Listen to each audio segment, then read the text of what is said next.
Why chick flicks deserve your respect.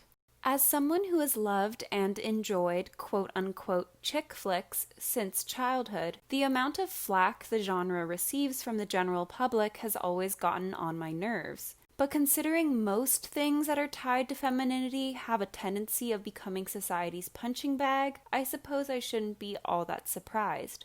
Now, before the, God, does everything have to be about feminism, and go make me a sandwich, commenters start working themselves up, at least make an attempt to understand the point I'm making before you whine about how wrong I am. To get into how misunderstood chick flicks were and are, it is first necessary to understand the history behind the term and the evolution of the genre itself. The earliest iteration of films that could be classified as a chick flick can be traced all the way back to the 1930s under the moniker women's pictures or women's films. These films were categorized as such because many not only had female protagonists, but dealt with things that at the time were considered a woman's main concern and interests. These women's films focused on stories about family, motherhood, romance, and general domesticity. Who knew that was the only thing women cared about for the better part of a century?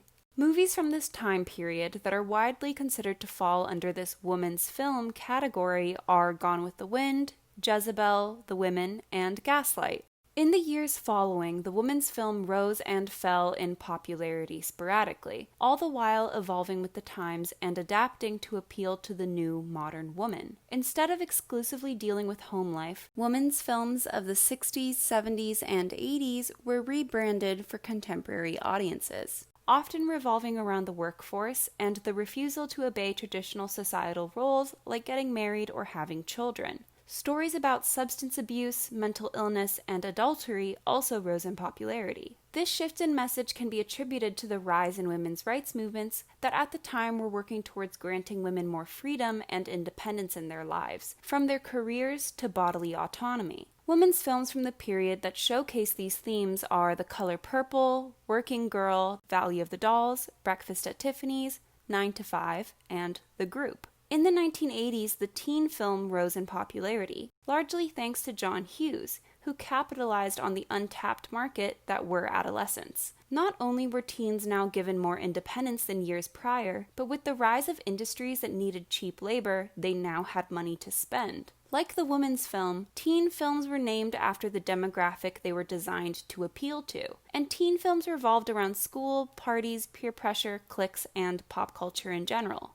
While many of these teen films had plots revolving around romance and relationships, it's to be noted that only the teen films that prioritized female characters have retroactively been referred to as chick flicks. Ferris Bueller is a teen comedy, but Pretty in Pink is a chick flick. Better Off Dead, a black comedy. Heathers, chick flick. Footloose, a musical. Dirty Dancing, a chick flick. The Never-Ending Story, a fantasy film. The Princess Bride, a chick flick. I could go on and on. It's tough to say who first coined the term chick flick, but what we do know is that by the mid-90s it had solidified its place in American vernacular and was widely used as a catch-all for any film with a female protagonist or that was marketed to women specifically. Because that distinction could apply to a wide variety of films, chick flicks could come from any genre. Sleeping with the Enemy, Fatal Attraction, Joy Luck Club, Thelma and Louise, The Bodyguard, and Fried Green Tomatoes are all regarded as chick flicks. But in subject matter and tone, they have little in common with other chick flicks from the time, like The First Wives Club, Sleepless in Seattle, Pretty Woman, Clueless, Sister Act, or Notting Hill. All that mattered was whether or not the main character had boobs. In the 2000s, chick flicks evolved once again. They could be dramas or lighthearted comedies, but the prevailing message was always love. And not just romantic love, but platonic love and self-love as well. Sure, we got the stereotypical will they, won't they films like Made in Manhattan, Serendipity, and The Notebook. But we also got Sisterhood of the Traveling Pants, Bend It Like Beckham, Miss Congeniality, and John Tucker Must Die, which were all about the love and support friends can bring. There was Eat, Pray, Love, Under the Tuscan Sun, Legally Blonde, and The Last Holiday, which taught us to put our happiness first and treat ourselves the way we deserve to be treated.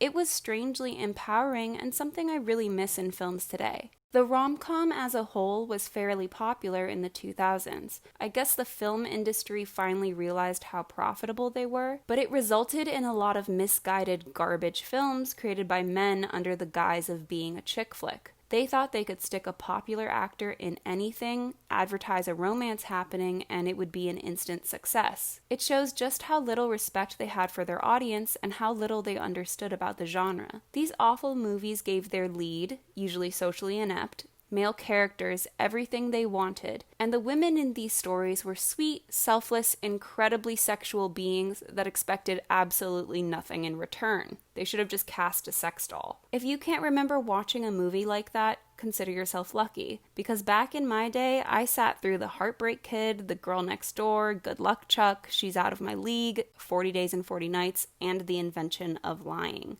I don't recommend watching any of them. By the 2010s, chick flicks could go one of four ways. You could luck out and get a rare gem that successfully copied the 2000s formula, like About Time, Easy A, Bridesmaids, Crazy Stupid Love, Booksmart, or Edge of 17. Or you'd wind up with an awful YA adaptation, of which there are too many to name, or you'd get something bittersweet and a little too real, like La La Land, Her, or A Star is Born. And last, but certainly not least, you might just get a hashtag girl power movie. As if to right past wrongs, chick flicks of recent years are now overcorrecting, creating unbelievably perfect women who are intended to be strong and independent and inspiring. Their stories often revolve around getting back at the men who've underestimated them or wronged them, but these men dictate so much of the women's storyline that they wind up becoming the main character instead. Instead of feeling empowering, it often feels patronizing. Not because the people making these films don't have good intentions, because often they do. But instead of focusing on making an interesting story with a meaningful message, their priority is creating shallow, you go girl,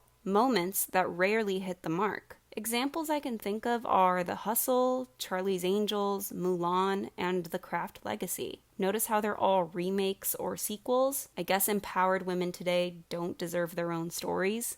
In spite of decades of compelling movies, chick flicks continue to be treated as a joke by the general public. How many times have you heard someone say they don't want to watch a movie because it's a chick flick, even when they have absolutely no idea what it's about? As someone whose entire YouTube channel revolves around that sort of thing, let me tell you, it happens way too often. Why are films that appeal to women defined by that? Can't a movie just be a movie? I know that I've spent the past however many minutes talking about the greatness of chick flicks, but I'm not blind to its problems either. The genre, like much of the film industry, has historically lacked diversity, systematically excluding non-white and LGBTQ voices. And if you don't understand why that's a problem, let me try to explain as best as I can.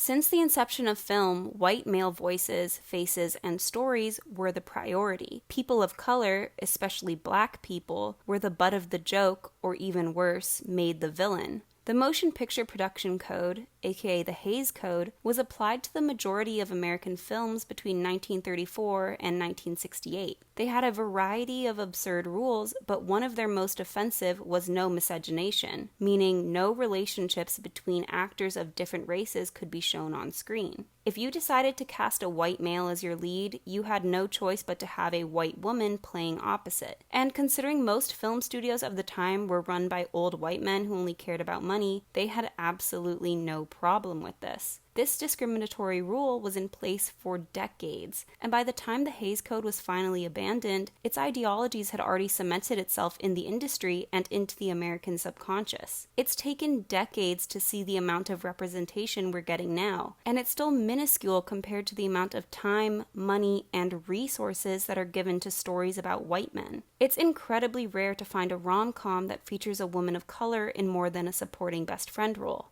We rarely see LGBTQ characters unless they're comic relief, and usually they die by the end. Fantasy films can have elves and fairies and flying dragons, but people of color, that's too unrealistic. Interracial relationships with no white people, yes, those exist, can be counted on one hand.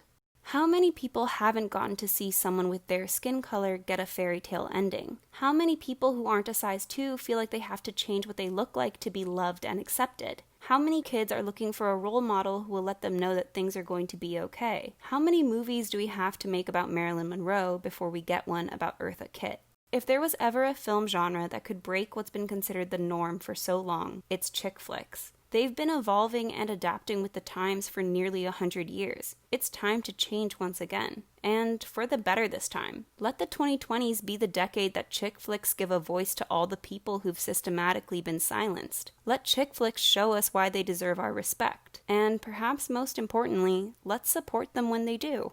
I hope you enjoyed this video. Don't forget to like and subscribe. I'll see you soon. Bye!